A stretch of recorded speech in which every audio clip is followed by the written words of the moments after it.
دیکھو ہمیں اللہ نے پیدا کیا اپنی عبادت کے لیے، اپنی غلامی کے لیے، مجھے راضی کرنا ہے، تو اللہ کو راضی کرنے کے جتنے کام ہیں نا سارے کرنے پڑیں گے. ان کاموں میں دنیا کمانا بھی ہے. دل لگانے پر پابندی ہے، کمانے پر پابندی نہیں ہے.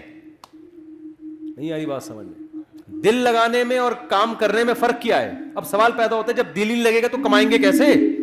ابے اللہ کے لیے کمائیں گے نا، اور جب اللہ کے لیے کمائیں گے تو کچھ لذتیں بھی حاصل ہوں گی دنیا کی، پھر ان لذتوں میں مزہ بھی آئے گا.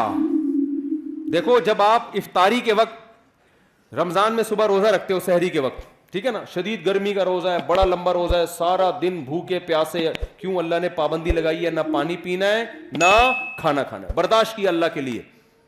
پھر جب سورج غروب ہونے کا وقت آتا ہے، اب اللہ کہہ رہے میری عبادت اگر کرتے ہو تو کیا کرو؟ اب نہیں کھاؤ کیا؟ اپنی خواہشات قربان کرو، یہ بولتا ہے اللہ. اب اللہ کہتا ہے اب جو دیر کرے گا وہ گناہ گار ہوگا، اب کھاؤ. کیا کرو؟ اب ہم کس کو خوش کرنے کے لیے کھاتے ہیں؟ ڈبل مزہ آتا ہے کہ نہیں آتا؟ ایک مزہ یہ آتا ہے کہ پکوڑوں کا مزہ آ رہا ہے، سموسوں کا مزہ آ رہا ہے. دوسرا، اس سے اللہ خوش بھی ہو رہا ہے، اس سے اللہ کیا ہو رہا ہے؟ تو دنیا کا مزے کا مزہ اور اللہ کی عبادت کی عبادت. کیسی پیاری دعا ہے جو نبی پڑھا کرتے تھے روزہ افطار کرنے کے بعد، ذهب الظما وابتلت العروق وثبت الاجر انشاءاللہ.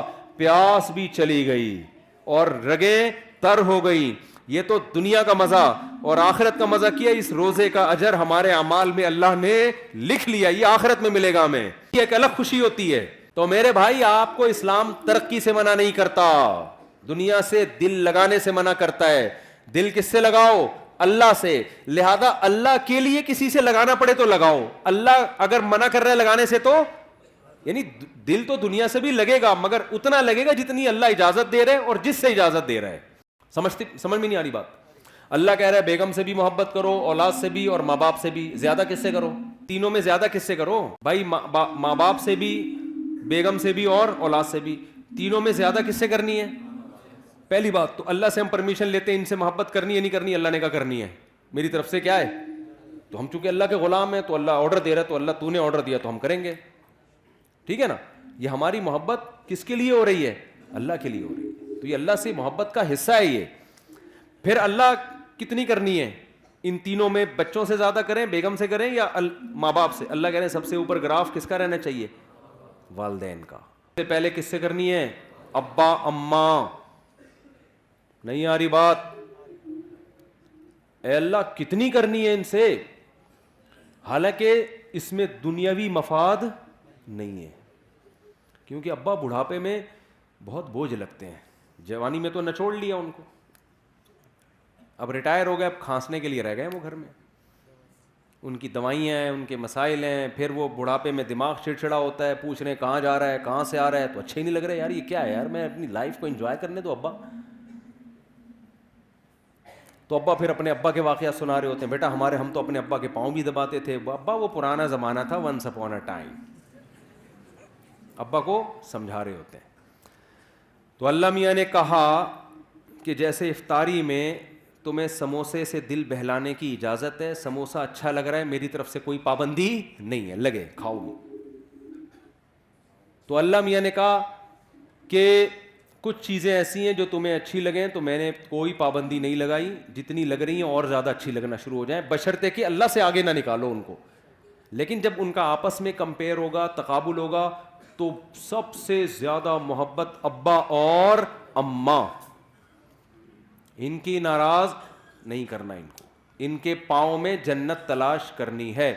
ایک موٹیویشن اسپیکرس ہیں، وہ بیان میں شارٹ کلپ میں کہہ رہے تھے کہ جو ماں کے قدموں تلے جنت ہے تو یہ ہر ماں کے قدموں میں نہیں ہے. بعض لوگ بات ایسی کرتے ہیں کہ وہ علم صحیح نہیں ہوتا، جس کی وجہ سے معاشرہ غلط سمت میں جانا شروع کر دیتا ہے. میرا مقصد ان کا مذاق اڑانا نہیں ہے، لیکن یہ بات چونکہ اس سے نوجوان غلط گائیڈ ہو رہے ہیں، اس لیے میں نے کہا اس کی وضاحت کروں گا. موقع آ گیا تو وضاحت کرنے کا موقع مل رہا ہے. پھر انہوں نے محترم نے مثال دی کہ جو ابو لہب کی بیوی تھی، جس کے بارے میں قرآن میں آتا ہے اس کے گلے میں رسی تھی اور پھندا لگا اور مر گئی، بڑی کافر عورت تھی نا. تو وہ کافر عورت تھی تو وہ بھی تو کسی بچے کی ماں ہوگی, تو کیا اس کے بھی قدموں میں جنت ہے؟ تو یعنی وہ بتا رہے تھے کہ ہر ماں کے قدموں میں جنت نہیں ہوتی بھائی, ماؤں کی بھی دو قسمیں ہوتی ہیں, کچھ اچھی ہوتی ہیں کچھ بری ہوتی ہیں. یہ غلط گائیڈنس ہو رہی ہے. ہر ماں کے قدموں تلے جنت ہے, چاہے وہ کافر بھی ہو. بات یہ کہ وہ ماں کے قدموں میں ماں کے لیے جنت نہیں ہے, کس کے لیے جنت ہے؟ اولاد کے لیے جنت.